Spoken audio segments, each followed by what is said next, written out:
This episode of the Two Pilates Chicks was recorded before the fires in LA. If you would like to donate, please go to lahsa.org, and there you'll find resources to support those affected by the LA fires.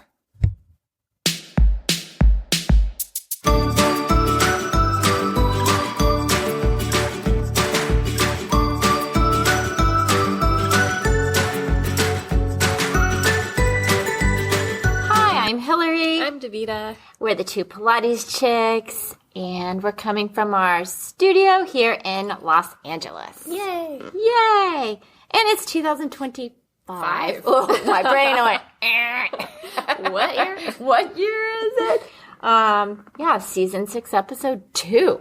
Yep. So we kind of wanted this whole first 2 episodes that are in January to kind of be about that new year and kind of coming into, we did realities and expectations of teaching at the beginning of the month. And now we're at retaining clients. Yep. Because now you're going to have possibly new clients coming in for the new year or returning clients that may be dropped off. Yeah. Because it's a very common time of year to be getting new clients because there's people who now have these New Year's resolutions often for fitness and wellness and all of it. And so we'll hear from a lot of new people wanting to come in. Mm-hmm. We'll hear maybe from our old clients who fell off maybe during summer travel or holiday travel. Or something happened and they just kind of got out of that routine. Yeah. Whatever it is. So it's a very new time for the new year to kind of reset and reach out to people. And then for the whole rest of the year, wanting to retain those people. Yeah. And especially the ones that maybe are new, that, you know, you're just getting them for that first time. And how do you, keep them going after that first session? Which that could be a whole podcast right there. Yeah, definitely. That first session with the client.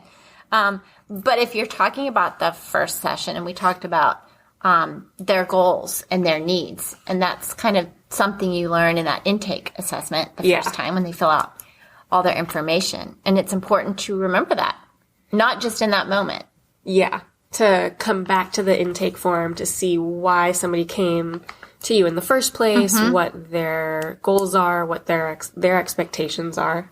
Very important. And kind of revisiting that. Because that is an important thing in retaining clients, is showing them that you are tailoring stuff to their individual needs, their unique goals, mm-hmm. listening to them, to what they want. And not just that first session, right? It's like coming back to it over and over again. Yep. Oh yeah, remember how we're working on this, or remember how we're gearing. Oh, look, like this is gearing us towards this. Whatever it is, their expectation was for what they came to you for, because it's not really about what we think they came to us for. Exactly. Yeah. But it is remembering that and listening to it and letting them know you heard that.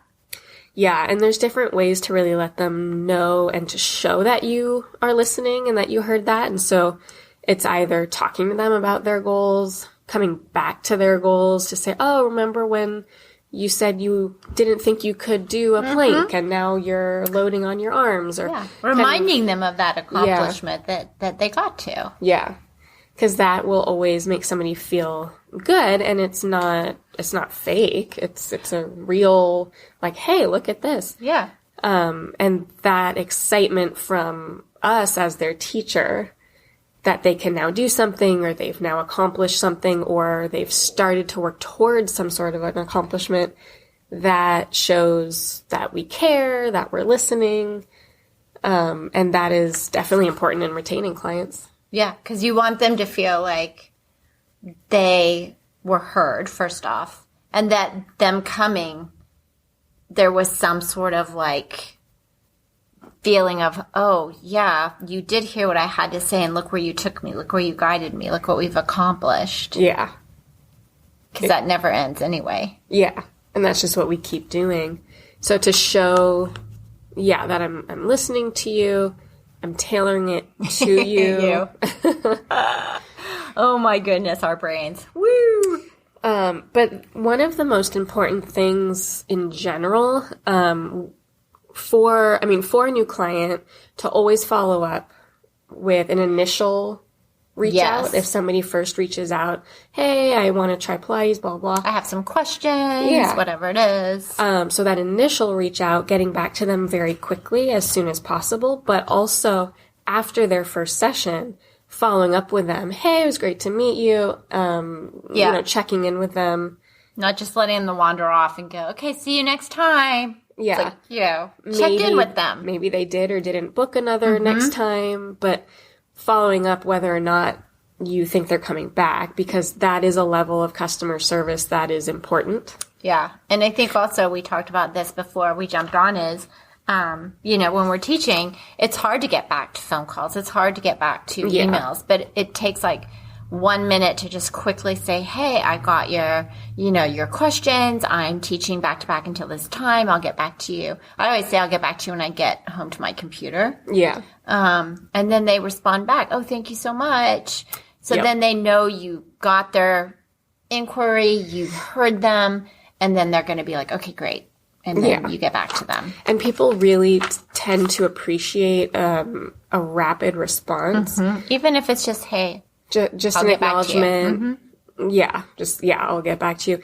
And I've had people be like, oh, thank you so much for responding so quickly. Which makes you wonder, are people not responding? People aren't. Because I get that. It's like, oh my God, thank you so much for your quick reply. And I'm like, is that not a normal thing? I don't think it is. I mean, and that is something that people will appreciate because that does show a level of responsibility, professionalism, care. And then that kind of builds trust pretty quickly. Pretty quick, yeah. Which you definitely want because we talk about, you know, you want the client to pretty quickly trust you. And when they trust you, then they're going to be in it. They're going to keep and continue. Yeah. Because they feel safe. Also getting into that kind of positive, supportive way that you have with them. Yeah. Is also important. Very much. Yeah. Right off the bat. Yeah, because the more, like, with a new person, the more you can really show immediately your value and values as a teacher, the quicker you can build that relationship, and then you will retain them. Because, again, it's like there's 100,000 studios. There's a billion different barbers. There's a bunch of cafes. Why do we still go to the same people we like to go to? Because there's a comfort. There's a support. You feel good in that environment. You feel welcomed every time. So that's what we want to build for our clients.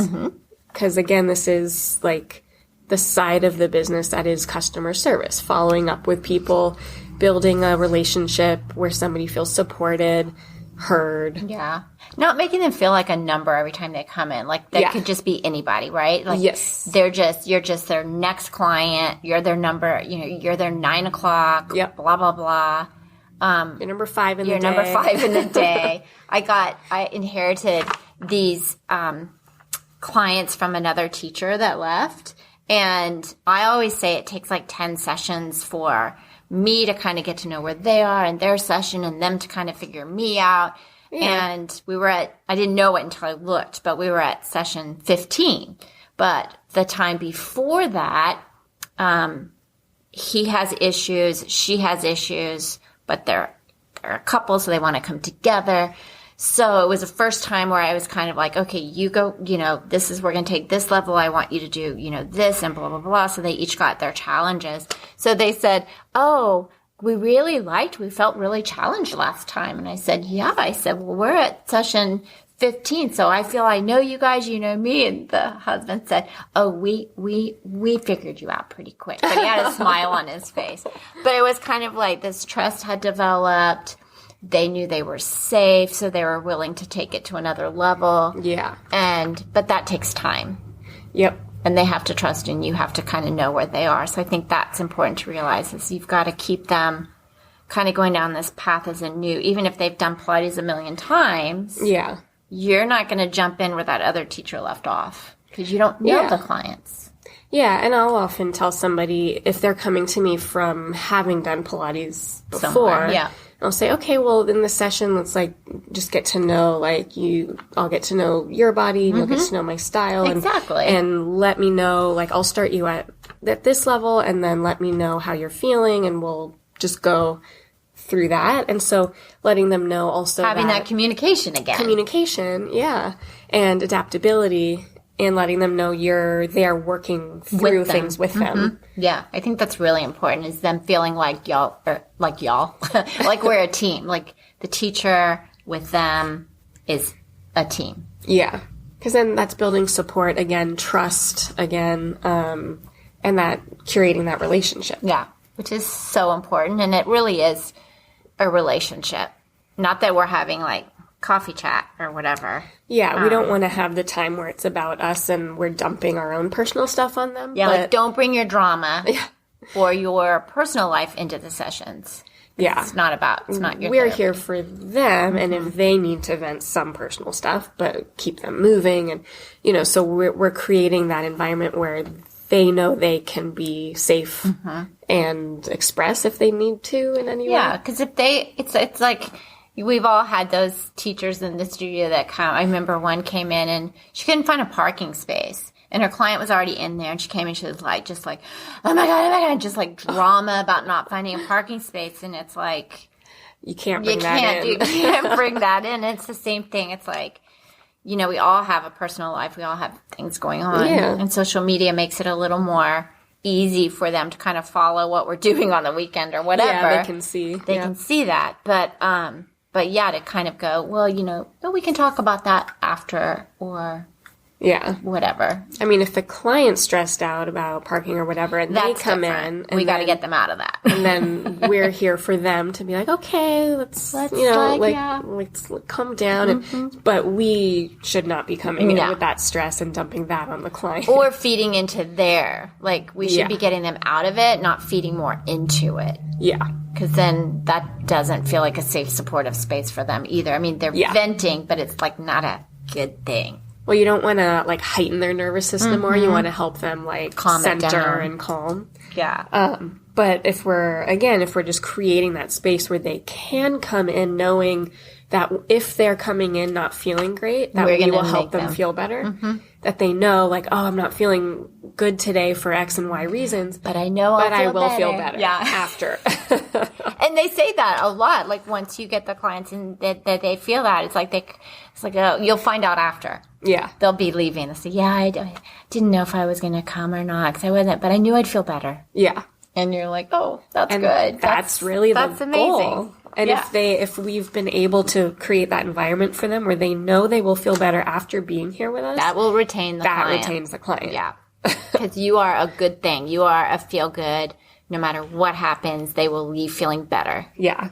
And that's what we want. And also kind of asking them, like we talked about the initial assessment and their goals and needs. But also I like to, as they start to move and I'm kind of watching what's happening that day, is kind of say, what do you feel like your body needs today? Because they will have some answer. It won't be like, I want my butt smaller. It'll be sometimes every now hopefully not. It'll be, oh, I really feel like I'm just like whatever, and you kind of can go with that, and then they again feel heard and accomplish something. Definitely feel heard if they say, well, oh yeah, I'm feeling this in my hip, and then you give them something where you're like, oh, okay, in that case, let's try it this way today. And then afterwards, like, oh, how did that feel? Better, worse, same, kind of check in. And then they're like, it really feels like you're listening and that you care. Yeah. Again, that will retain clients. Yeah. And it's like I had a client, I think we talked about her on an episode past, but she came in and I said, how are you feeling as we were moving? She's like, I feel powerful. So I was like, oh, let's go with that today. So we went for a challenge point, something she'd never done. So it's kind of like they may give you these answers. You're like, okay, didn't expect that, but good, let's go with it. Yeah. And that's part of what we're offering, especially in a boutique setting in a private class, is we're giving the client things that they need specific to them. Exactly. They're not just a number like we talked about. Yeah. And that also, that reminded me not just a number, remembering things that they tell us, like little personal things. Like I always think of this one client who told me she had oversalted her turkey one year for Thanksgiving, and now every year. But then she told me, she was like, "Oh my God, I woke up at 3 a.m, realized I'd oversalted it to brine or whatever, and then I washed it off, and it ended up being the best turkey of my life." And so every year now I end up asking her, I'm like, "Oh, which version did you do for your turkey?" And she's always shocked that I remember. You remembered. Yeah. And so like these little things that you remember about people, they realize they're not just another number. Exactly. They're not just client C. They're not just, it's because one of the things when you're kind of in the field of teaching Pilates and that whole your sessions are due, you owe money, this or that. So having that kind of them feeling that way, that they're not just your paycheck. They're not just, them giving you this for whatever, and that number is also important because it's true. I mean, because we do it because we love it. Yeah. Because we're not going to get rich. I don't think. But usually, I mean, if our time, that's the thing in this business, our time is our service that we're offering. Exactly. And there's only so many hours in a day and so much energy in a day. Yep. So you only have so much to give, but if you can really make those hours special for somebody, they will continue to come for years on end. And that gives you that consistency in an industry that's not necessarily that consistent. Yeah. And you have to build that. It's like when you get that initial client, it's like dating, right? You've just got to keep, showing up, being consistent, being supportive, listening to them. Yeah. It's so important. Giving them also a focus or a challenge that kind of changes over time so that it's not like the same kind of whatever they're doing. It's like they're seeing what's changing. They're seeing a new way to think about something. Yeah. And that's also a good point. It's like sometimes as the teacher, we're like working a client through something and we have a plan in our head, maybe over like a session on a short arc or over like a handful of weeks or months. And it can be helpful to kind of talk to them and communicate that to them. Yeah. So that they kind of see where we're taking them. They're like, "Oh, you're really thinking about that thing that I mentioned." Which gives them, they're like, "Oh, she's thinking about me." Because that's, I think that's really key. Like, I kind of have a plan in terms of the assessing of my client, and they'll come in and they'll maybe have something wrong that they forgot to text me about or whatever. And they're like, "Oh, I'm sorry for messing up your, plan," or they're like, "Oh, you've thought about me and like what you're going to do." And it's like, yeah, because it makes them feel like you're not just like whatever. Checked out, not thinking about them and kind of what your goal or their goal was. Yeah. I have this one older client that I've taught now for over a decade, and he's in his mid-80s, and he always says to me, he always goes, "I always know when I tell you that I feel this or that, then I see your wheels start spinning. Like, you're thinking about you can see it. You're thinking it. And I know you're thinking about it later." And like, and that's a good thing. Yeah. And I think if you think about also when you were talking about showing up and being consistent, giving them is and we know teachers like this is not canceling the clients. Yeah. Not rescheduling the clients to fit what you want. It's like when we talked about if we cancel, they know there's an actual issue. Yeah. Because that doesn't give consistency, show you care. Yeah, and that's part of the trust and the reliability. So if you are committing to a session time, then you're going to show up for that session time. And yeah, like for me, if I cancel, that means I'm really sick and should not be around people. Yeah. So they're like, we don't want to see you now anyway. Yeah, it's okay. I don't want your germs. But they, like, I will show up. I will be there. And that consistency, the follow-up, the reliability, those are things that I think get overlooked. in how important that is. Because it seems so simple. Yeah. But so many don't. So it's just so important because there's a lot of people that will be like, you know, okay, yeah, I can do that time first for a client, and then be like, nah, I don't really want to, and then cancel them, or actually, can you do this time, or oh, actually, can you do that time? Exactly. It's not okay. It's not okay, and I've seen it so much over, and you probably have too, over our career when we've had teachers work with us, and it's kind of like those are the ones. It's like they'll have a full schedule, and then they'll start to do that, especially, you know, newer teachers like that 1 to 5. And then they wonder why they don't have a schedule. Well, because people are like, oh, forget it. Yeah, it's like you're not consistent. And I've watched it happen where it's like you, as a studio owner, you gave these clients this whole schedule, and they just blow it up because it's like, oh, the traffic is bad, or they're late. Yep, that's another thing, being late for a session. I think in my career I've been late 3 times ever, and it was for like really legitimate reasons. Because I was taught 15 minutes before the client, so you have time to ground and whatever. And I will be honest, living here, and I'm in Encino. LA traffic is a different story. But it was always this one client on Tuesday, and she's at 9, and I mean, I would leave the house and it would say yes, and I will text her and go, I'm going to be like, but it's like 2 minutes. She's like, don't you worry. She's like 80. Don't you worry. But yeah, I stress about it. Oh, me too. If I'm on the dot or 2 minutes late, I feel horrible. Horrible. But yeah, I'm usually 30 to 50 minutes early before my client. Yeah. You know, because it's like I'd rather be 30 minutes early and not worry about the traffic than a minute late. Because especially here in LA, it's like you just don't know where traffic's going to fluctuate. But that again does show like being there on time, being there before the client, being prepared, being centered and in the studio and ready to go for the client when they arrive. Yeah, that's the thing, that you're then giving them a grounding space because you're not coming in all flustered and getting set up right having to when go to they're the bathroom coming in. and da-da-da-da. Because I know with Susan, that's the client. And she's just so cute. She'll be like, take your time.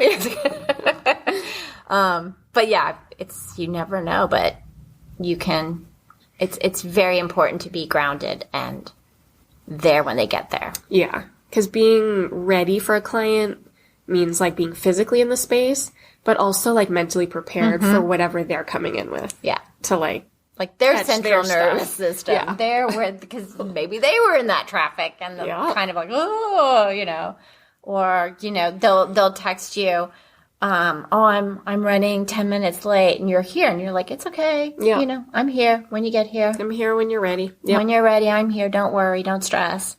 So that's what we want for the client too. And that's going to help retain the client if they know you will be there. You're not going to cancel at the last minute. Again, just the reliability. Yeah. Yeah.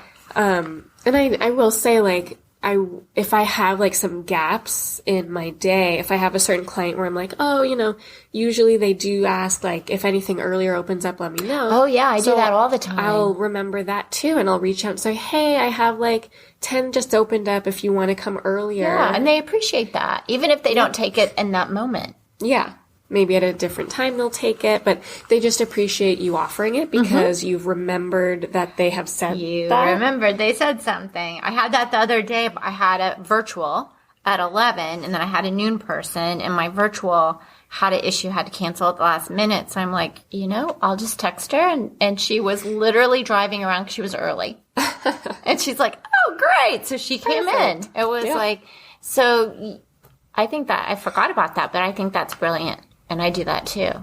Because they appreciate it. Even if they can't, they're like, oh, thank you so much. Or, yeah, because sometimes it is those days where they're like, oh, yeah, I was wondering what I was going to do. I was just waiting for my time. That this actually is... I had nothing else to do. Yeah. I'll come. Makes it so much better for me. So, and then they're happy about that. And yeah, it's just those little things that we maybe overlook for people like us, because these are things that we value and do for our clients. Yeah. But all these little things do make a difference for people in how they feel and why they will keep coming back. Yeah. to you versus another studio, another place. And it's like, okay, we have a level of customer service that we should be providing. Yeah. A responsibility, reliability, professionalism, but also those personal touches of remembering those little details things, about right? people. Yeah. Checking back in with them, remembering what they've said, remembering their injury history, their goals. Well, even I have a client that, we're how far out of wearing masks in COVID, but she and my mom both have similar issues with being in kind of an assisted or independent or what memory care. And she'll go visit her mom, which is in Washington, and I'll visit my mom. So we, we'll check in with that. But when she's going to visit her mom, she'll come in wearing her mask because she's going to go see her mom. And so I keep masks and I'll put a mask on, and she'll be like, "Oh, you don't have to." And I'm like, no, I'll put one on because I just want to respect her preferences and the preference. Yeah. And she's just like appreciative of that. And then if she's not wearing a mask, I don't put one on because she's not going to see her mom. Yeah. And that's part of building that comfort level for that client and showing a care for the personal preferences. Exactly. Because I feel like it's like if they're in that place, then I need to like show that same respect. Yeah. Because when we had LA where you had to wear masks, maybe they didn't want to wear a mask, but they came in and they wore a mask because that was, so they were respecting those guidelines, and so we respect theirs. Yeah. Yeah. I think that's important too, and that will help retain them because they're like, oh, she cares enough to like, make me feel comfortable. Yeah. Which is definitely what we want our clients to be comfortable. Yeah. And feel safe. And feel safe and grounded and supported and all of that. But it really is all those little things as well. Hi, Mr. Hello. Bates. He's been saying hi at every episode we've done. He's hanging out under the He's Joe hanging picture. out, but all those little personal touches, all those small things of service that make a big difference, following up, all of that kind of stuff. Because I think to wrap it all up, like you said, if you start that at the very beginning with just that initial contact, like immediately getting back to somebody. Yeah. And just setting it up that way and carrying that customer service. Yeah. And then also, like we mentioned earlier, like with clients that we have seen before but not for a long time, following back up with them. Yeah. And like you said, at the new year, just kind of reaching out and going, hey, how's it going? How were your holidays? It's the new year. Haven't seen you for a while. Hope you're... And you're not saying, when are you coming back? It's just reaching out and connecting again. Opening a contact with them, and they'll be like, oh, yeah, I should really get back. And then that will bring them back in. Exactly. And build more clientele. Yeah. There you go. So, new year, retaining clients, and then just building that clientele. It takes time, which we talked about in the last episode. In the previous episode. But yeah, I think it's always important from the get-go. But I think especially in January, because you're going to get that influx of it's new just people. A good time to kind of reset and reestablish relationships and schedules and all of that kind of stuff. But just really being consistent as a teacher. Showing up. That's just always important. Forever. Yeah.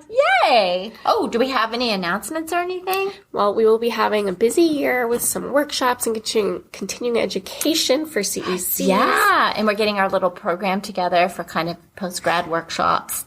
So we will definitely announce more about that as that develops. And you can always see our day-to-day announcements on Instagram. Instagram at 2 Pilates Chicks. We're on YouTube, TikTok. We just do fun, silly things on TikTok. Really silly. Yeah. Or we put up little clips of our podcast, things like that. Yeah. Yeah. And that's it. Enjoy. Yep. Yay. Happy New Year. Still the New Year. Still the New Year. How long do people say that? Like I don't know. I never know. Well, this is in January, so we're still good. So. And Mr. Bates says bye, too. All right, Happy thanks New Year. for listening. We'll see you next time. Bye.